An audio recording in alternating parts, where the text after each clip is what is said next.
Muy buenas tardes a todos nuestros oyentes y espectadores. Les doy la bienvenida a este espacio académico donde abordaremos uno de los juicios más trascendentes del derecho penal internacional. Así es, el Tribunal Militar Internacional para el Lejano Oriente, también conocido como el Juicio de Tokio. Como tal, este proceso se llevó a cabo entre 1946 y 1948. Y como tal se buscó juzgar a los líderes políticos y militares japoneses que fueron responsables de crímenes cometidos durante la Segunda Guerra Mundial. En pocos minutos llegarán nuestros expertos a hablar sobre el tema. Los temas que vamos a abarcar dentro del podcast son los siguientes: ¿cuál fue el conflicto que originó el Tribunal de Tokio? Creación del tribunal y países intervinientes. Eficacia del tribunal y revelación de la verdad. Legado y aporte al derecho penal internacional. Y conclusiones de nuestros expertos invitados el día de hoy. Este podcast va dirigido a la clase de Derecho Penal Internacional. Sus integrantes son Estefanía Martínez Barreto, Laura Sofía Ávila, Shey Esteban Pinilla Leal y John Alejandro López. Bueno, buenas tardes. Estamos en el podcast de Justicia a la Vista y en este episodio hablaremos sobre el Juicio de Tokio, un legado en el derecho penal internacional, con unos expertos que están invitados el día de hoy. Mi nombre es Shey Esteban, me encuentro en la compañía de John Alejandro, Laura Ávila y Estefanía Martínez. Chicos, bienvenidos a este podcast donde vamos a desarrollar los momentos más cruciales en el derecho penal internacional y pues nos vamos a sumergir como tal en su historia para analizar el Tribunal Militar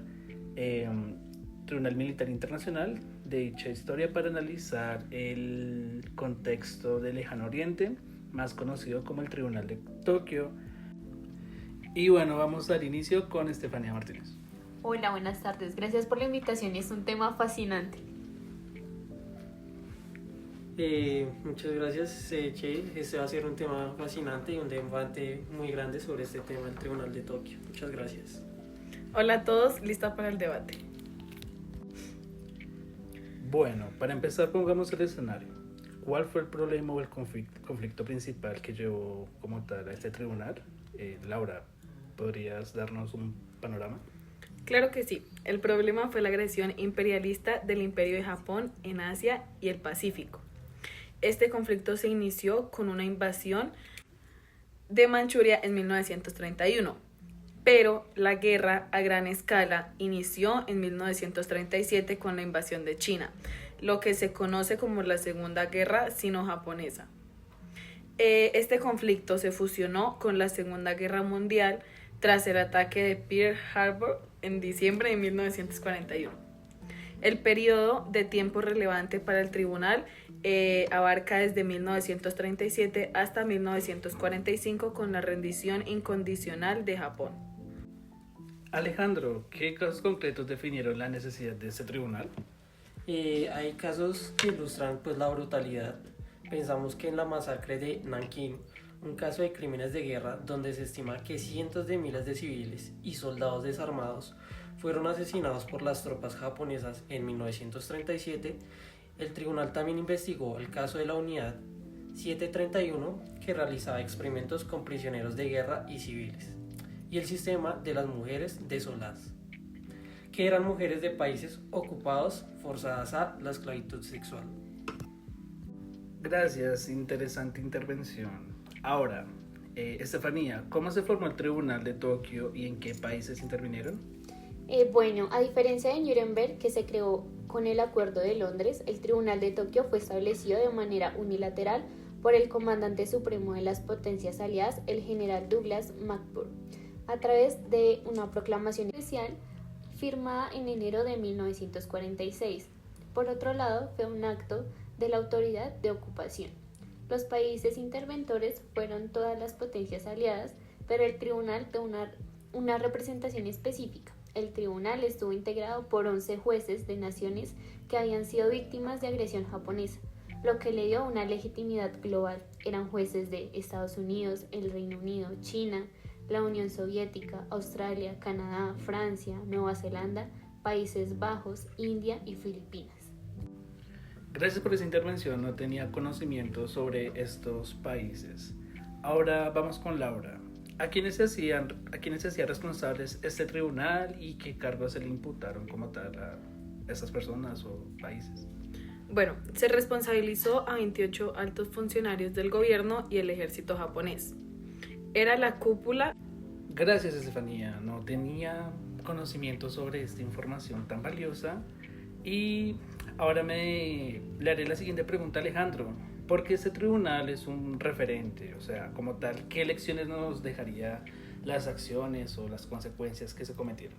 Mira, che, este es un tribunal muy importante para la historia de la humanidad, debido a que por varias razones. Primero, porque se consolidó como el principio de responsabilidad individual para los líderes, ya que no se puede usar la obediencia vía como excusa para cometer crímenes, como se argumenta en los juicios de Nuremberg.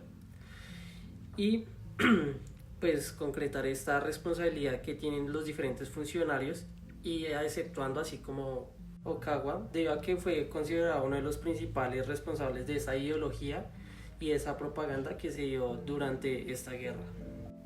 Gracias, Alejandro. Ahora esta pregunta va para Estefanía. ¿Qué otra lección nos dejó el tribunal? Bueno, Shay, otra lección es que durante todo esto se extendió la jurisdicción al aplicar los principios de Nuremberg en el Lejano Oriente.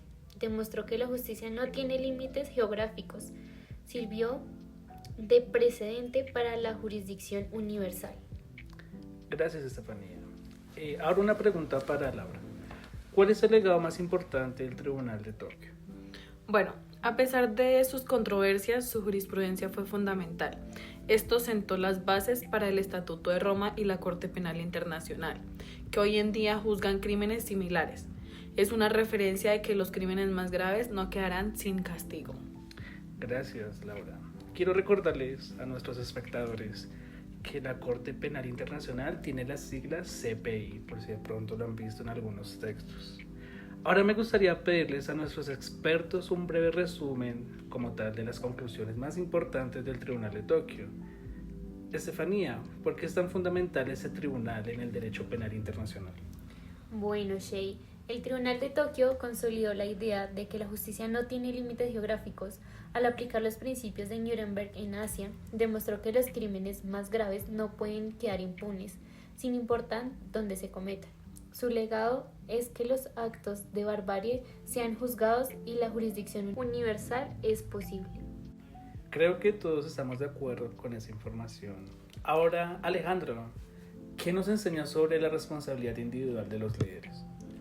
Que la responsabilidad individual de los líderes, pues este tribunal nos dejó claro que los funcionarios y líderes militares no pueden esconderse detrás del Estado o la obediencia debida. Cada uno es responsable de sus actos, y los crímenes de guerra y contra la humanidad son responsabilidad de quienes los planifican y ordenan. Gracias, Alejandro, totalmente de acuerdo. Ahora una pregunta para Laura. ¿Cuál es el legado para el futuro de la justicia internacional? Bueno, el Tribunal de Tokio, junto con el de Nuremberg, fue la piedra angular para la justicia internacional moderna. A pesar de todas sus controversias, su jurisprudencia y su estatuto sentaron las bases para el Estatuto de Roma y la Corte Penal Internacional. Es la prueba de que incluso en la posguerra, la verdad y la justicia pueden prevalecer y construir un camino hacia la paz. Totalmente de acuerdo, el Estatuto de Roma y la Corte Penal Internacional han marcado un gran hito a través del tiempo. Antes de cerrar, hay un punto clave que no podemos pasar por alto. El voto decidente del juez Radhavinath Pal, que su opinión fue radical y controversial, ya que él pedía la absolución de todos los acusados. ¿Su motivo? Vamos a escuchar. Estefanía, ¿qué opinas sobre esto? Claro, pues el juez Pal consideró que el tribunal aplicaba justicia retroactiva. Argumentó que los crímenes contra la paz y la humanidad no estaban definidos en el derecho internacional antes de la guerra. Para él, Condenar bajo esa categoría violaba el principio básico de no hay crimen sin ley previa. Así es, Estefanía. Y para nuestros oyentes, recuerden, no hay crimen sin ley previa. Ahora, Alejandro, ¿qué opinas sobre el tema? Agregando lo que dijo Estefanía, pues el juez Paul denunció que el juicio era una muestra de Victor Justice, la de justicia a los vencedores, como en el caso de Nuremberg, donde la imposición de las potencias victoriosas, pues esto señalando que mientras Japón era juzgado pues por los actos de los bombardeos de Hiroshima y Nagasaki o los abusos coloniales de las potencias, pues estos quedan fuera de la mesa. Es verdad, estas ciudades fueron muy afectadas. Laura, ¿tú qué opinas como tal del tema? Bueno, aunque reconocían las atrocidades japonesas, como Nankín creía que debía juzgarse como crímenes de guerra convencionales, no como conspiraciones de agresión a gran escala. Para él, el derecho internacional en los años 30 y 40 aún no tenía la madurez suficiente para castigar estos delitos. Es decir, el juez Pal no negó los horrores, pero se cuestionó la legitimidad del tribunal y la imparcialidad de los vencedores. Como tal, su voto fue decidente y quedó como una advertencia. La justicia internacional debe ser universal y no selectiva. Y al tener en cuenta las condenas, pues ya al ser analizadas, como tal hubieron principios en el Tribunal de Tokio, pero que al día de hoy en ciertos aspectos son poco mencionados, ya que vale la pena destacar algunos que, por ejemplo, Estefanía nos puede decir. Para ti, ¿cómo fue el desarrollo del juicio en lo práctico? Que sí, Shei, fue un proceso de dimensiones enormes.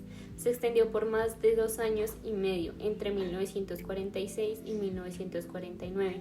Participaron 419 testigos en persona y 779 por declaración escrita, y se presentaron más de 4.000 documentos como prueba. Esa amplitud convirtió al juicio no solo en un acto de justicia, sino en un registro histórico de los crímenes cometidos. De acuerdo. Ahora tengo una pregunta para Alejandro. ¿Qué significó este tribunal para las víctimas de Asia? Claro que sí. Esto fue un punto de inflexión para países como China, Corea, Filipinas, que habían sufrido atrocidades bajo la ocupación japonesa. Este tribunal fue la primera vez que su dolor se reconocía en un escenario internacional. No solo se trataba de castigar a los culpables, sino también de dar visibilidad al sufrimiento de millones que habían quedado en el olvido, como lo hubo en juicios locales como en Manila, Singapur y China, que reforzaban este reconocimiento. Gracias. Laura, y como todo gran juicio, también tuvo críticas, ¿no? ¿Cuáles fueron las más fuertes? Bueno, hubo varias. Una de las más señaladas fue la selectividad de la justicia. Mientras los líderes japoneses eran juzgados, el emperador Hirohito no fue tocado, una decisión política. También se criticó que crímenes como los bombardeos atómicos de Hiroshima y Nagasaki no fueran parte del juicio. Y claro, estuvo la voz disidente del juez indio Radhavi Notpal, que cuestionó la legitimidad misma del tribunal. Todo esto muestra que, además de un acto de justicia, el Tribunal de Tokio también fue un terreno de disputa política y moral. Pues en definitiva el juicio no solo castigó a los culpables, también expuso la complejidad de hacer justicia en un escenario internacional marcado por la guerra y la política.